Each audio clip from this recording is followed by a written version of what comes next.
Offices को तोड़ दिया गया, सड़कों पर लोग निकल करके आ गए। आजादी के बाद अगर इतना कोई आंदोलन अगर हुआ है, द प्रोटेस्ट, तो वो मंडल कमीशन को लेकर के और 27% सिफारिश लागू होने के हुआ। और हमें और आपको वो इतिहास के पन्ने भी पलटने चाहिए जिससे में एक दिल्ली में नौजवान ने आग लगा ली थी, अपने आप को जला दिया,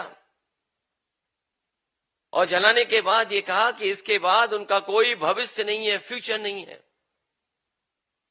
लेकिन आज हम अब पलट करके देखें तो जो लोगों ने कभी अपनी जान दे दी,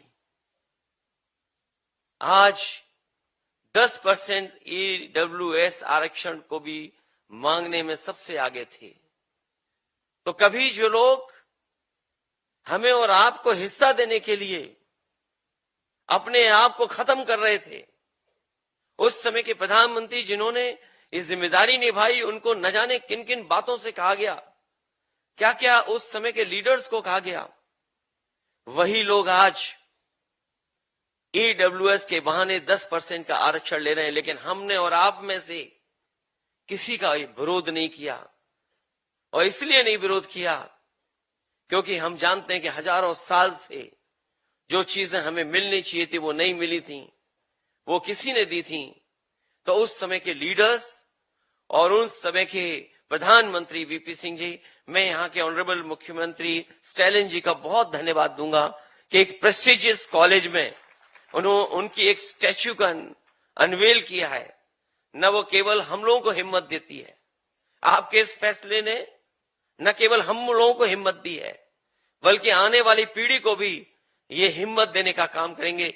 जिस लेगेसी को लेकर के आप चल रहे हैं, जिस लेगेसी को आप आगे बढ़ा रहे हैं, मुझे उम्मीद है कि स्टैच्यू लग जाने के बाद वो लोग जिन्हें हजारों साल से न्याय की उम्मीद थी, बराबरी की उम्मीद थी, वो और हमारे साथ खड़े होकर के कदम से कदम मिला करके आपका साथ देने का काम करेंगे, आपके साथ खड़े होकर के इस लड़ाई को और मजबूत बनाने का काम करेंगे।